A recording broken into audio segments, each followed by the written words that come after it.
In the latter stages of World War II, the US Navy had looked heavily into the next generation of fleet carrier. They were aiming for a 35,000-ton design that was something of a hybrid between the Essex and Midway classes, more capable than the former, but cheaper and faster to build than the latter. The final iteration of this program had reached 38,000 tons, or slightly more than that, before the rapidly rising weights and demands of the latest carrier aircraft had made the whole program non-viable anyway. In the immediate post-war environment, there was one very large mushroom-shaped cloud hanging over everything. Nuclear weapons seemed to be the future of warfare, but the atomic bombs of the time were big and heavy. No existing US Navy attack aircraft could carry one, but in that case the US Navy might lose out considerably to the just-founded US Air Force, as the latter could argue that only they could wield the nuclear stick and thus they should get all or at least most of the funding. It seemed the US Navy needed some form of nuclear-capable option itself. One line of this would be the various proposed nuclear missile-armed cruiser and battleship conversions, and another element would be carrier design. But to fit a nuclear-capable bomber on a carrier would need to subordinate almost all other design considerations to this aircraft. The absolute minimum price of entry would be the AJ-1 Savage, a twin-engined aircraft which was capable of hauling a bomb which on its own weighed about as much as a fully loaded SPD Dauntless. The total maximum takeoff weight of the Savage, with said bomb attached, was around 51,000 pounds. As much as 3.3 fully loaded Avengers, or about 2.8 fully loaded Sky Raiders, which were also just about to enter service. This sparked something of a design civil war.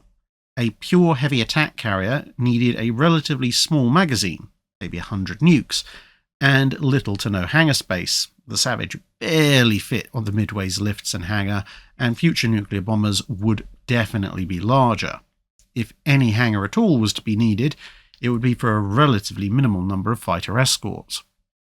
Conversely, the school that held for a more multi-role carrier thought that, well, it could still have a few nuclear bombers included, but it would need a much larger hangar to hold fighters, more normal-sized strike aircraft, and the newfangled helicopter, plus, of course, larger magazines to hold many conventional weapons, and larger fuel tanks to keep all these aircraft running. Looking to the future and anticipating a nuclear bomber with a takeoff weight of a staggering 100,000 pounds, the US Navy began designing a carrier purely to accommodate it. Just for reference, even the hilariously large A3 Sky Warrior, which was still years away at this stage, never even came close to that weight. But there you go. In fact, the only aircraft seriously proposed for routine carrier operations that reached this weight was the F-111. 16 to 24 of whatever monstrous early 1950s aircraft were going to be built would need to be accommodated with enough fuel and ammunition for, as mentioned, 100 sorties, which meant around 4 to 5 per aircraft. No hangar was going to be included, as the aircraft would just live out on the deck. Any wing folding capability would be purely to make deck parking just a little bit easier. 8 single 5-inch 54 auto-loading guns would give a long-range anti-aircraft cover, and a dozen twin 3-inch autoloaders would back them up. There would be no island, as it would get in the way of the great wingspan of the bombers. Of course, not actually having a 100,000-pound aircraft to base their layout on, the designers picked the P-2V Neptune as a stand-in. That thing had a 100-foot wingspan. Based on the space to store the bombers on the deck, plus the landing and takeoff lengths being separated, the ship would have to have a flight deck 1,125 foot long and 132 foot wide to support 24 bomber aircraft. This could be reduced to 900 foot if you accepted a 15-bomber flight group. The ship would displace almost 70,000 tons standard, with a total hull length of almost 1,200 feet and a speed of 33 knots. But the dry dock infrastructure to support such a hull, which was over 100 feet longer than even a modern nuclear supercarrier, simply didn't exist.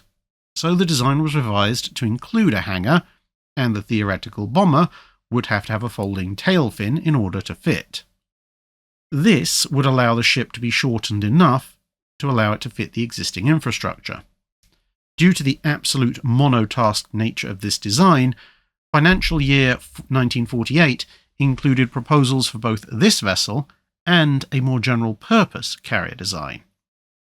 With a hangar included, and growing concerns about the survivability of the bombers, which in the interim would ironically enough be adapted Neptunes, fighters were at last included, 50 of them, along with 18 bombers. This would also expand the flight deck from a relatively simple straight flight deck to one that was actually a double-angled deck, the catapults to launch fighters being mounted on each of the, I suppose, wing mounts, whilst the bomber catapults were mounted up front. The sheer size of the ship meant that the flight deck had to be the strength deck, as opposed to the hangar deck on some earlier vessels, and thus the flight deck would also be armoured, which would protect the ship against some incoming attacks and also stop it from breaking in half under its own weight. A total of 280,000 shaft horsepower would be needed, with the final standard displacement being a little over 68,000 tons. The first ship, the USS United States, would be laid down in mid-April 1949, but 5 days later the Secretary of Defense, Johnson, cancelled the ship almost unilaterally, a count suggesting he had predetermined that the US Air Force and US Army should be the bearers of the nuclear deterrent. This would lead by rapid stages to the revolt of the admirals, and Johnson attempted to purge the US Navy of dissent to his degrees.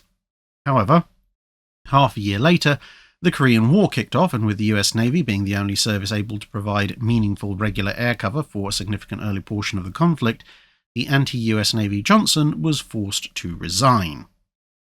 Arguably, though, the cancellation of the United States ended up being a good thing for the US Navy. Forced out of directly competing in a dedicated strategic bomber game, they ended up combining the much more general-purpose carrier design they'd had on the back burner with a slightly scaled-down version of the United States, and came up with the Forrestal class, whose overall design and mission profile would set the pattern for all future US Navy fleet carriers right down to today. That's it for this video. Thanks for watching. If you have a comment or suggestion for a ship to review, let us know in the comments below. Don't forget to comment on the pinned post for dry dock questions.